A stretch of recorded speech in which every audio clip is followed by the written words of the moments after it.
Welcome to the Emotional Balance Sheet, the go-to podcast for parents with multiple kids, especially those with twins, triplets, or more, who are navigating the maze of modern family life and personal finance. Whether you're overwhelmed by education or retirement planning, parenting dilemmas, career transitions, or trying to define your purpose and plan, we're here to guide you with empathy, encouragement, and expertise.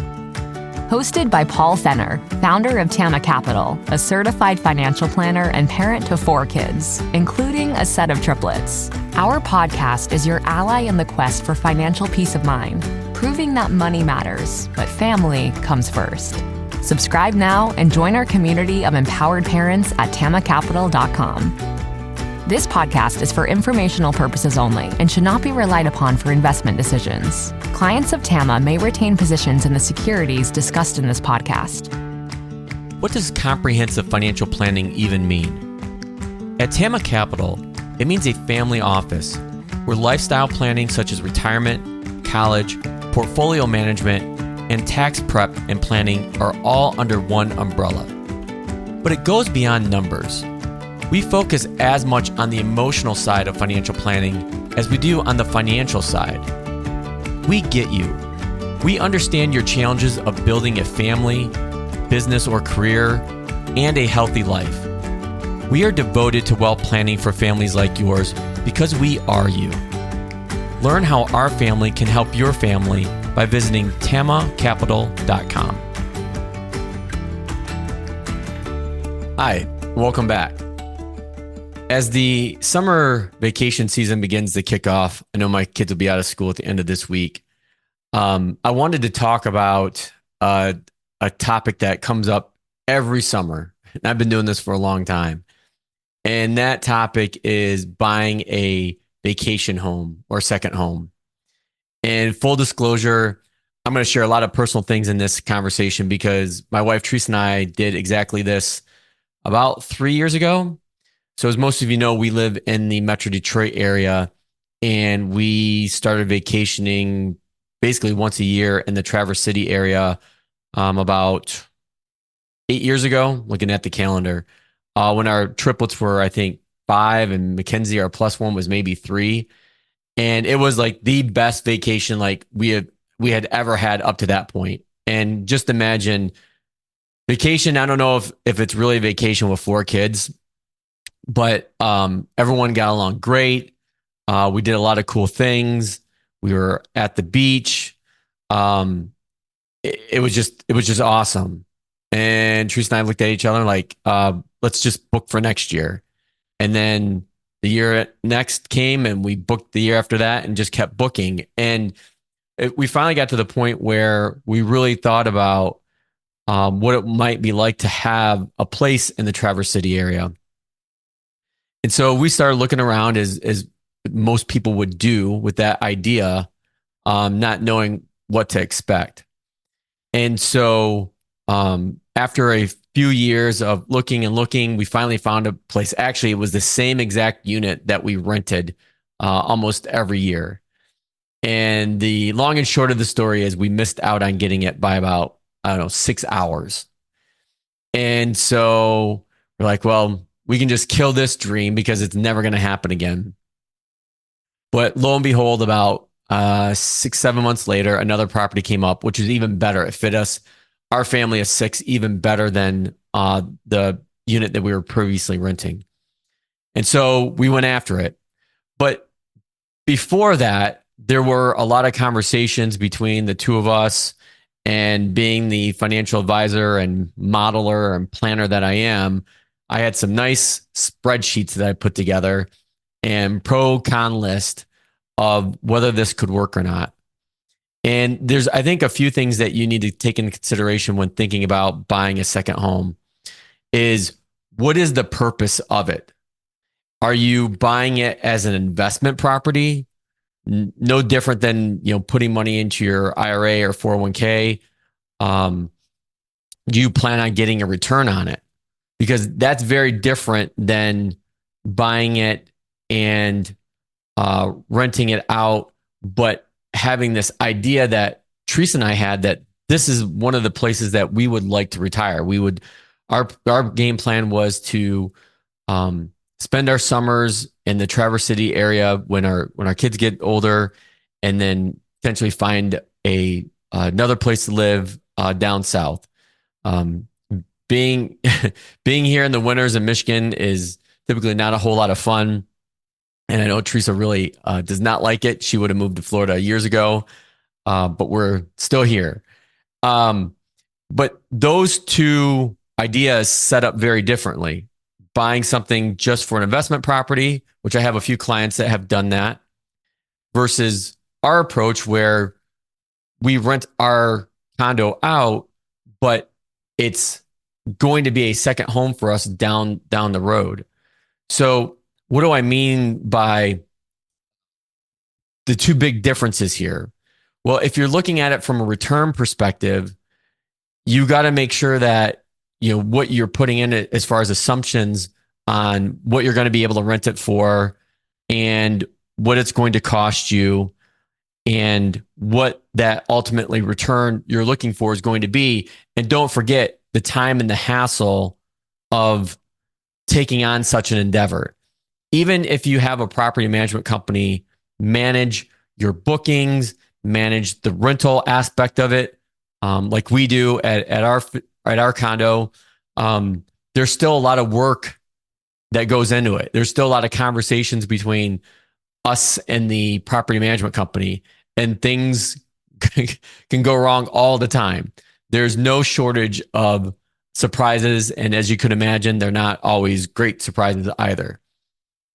But on the flip side, knowing that this is a place that Teresa and I ultimately want to live and make our true second home, we're not necessarily concerned about the return on investment. Our goal is to try to break even on it, if you consider it that way. Unlike an investor, they're trying to get a return on that. And again, going back to the time, the headaches involved in that, it may not be worth it.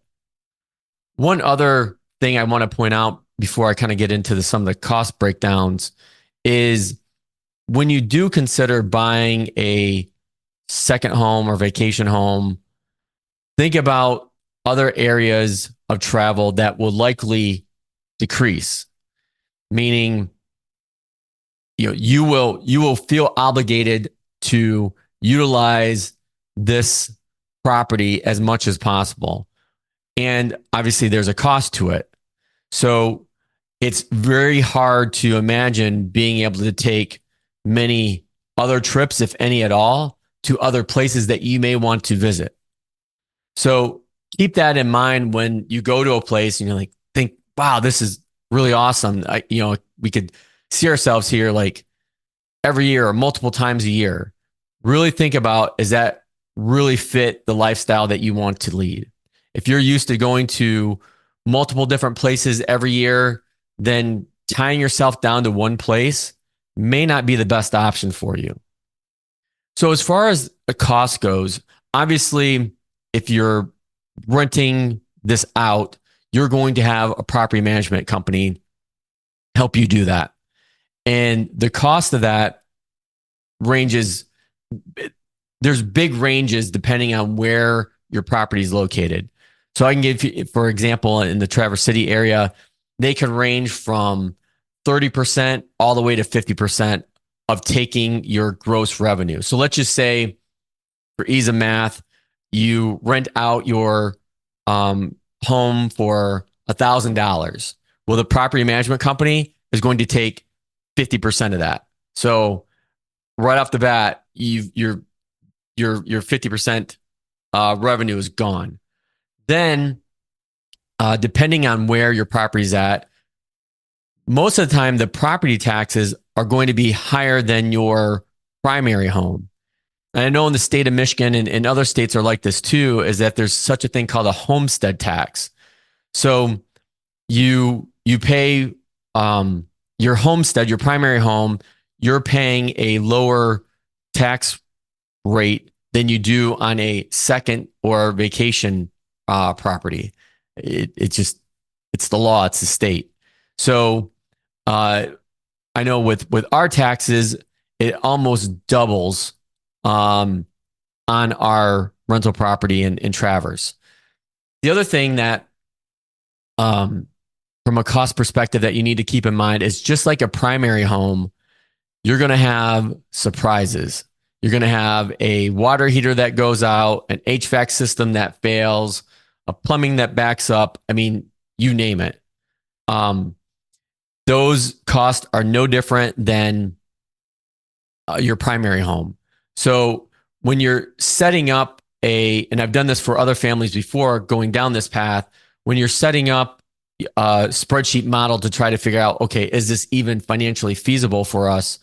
You've got to put in some, I call it reserve funds for those unexpected costs that come up.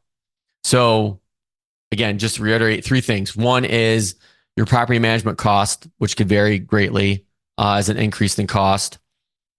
Taxes are likely going to be higher.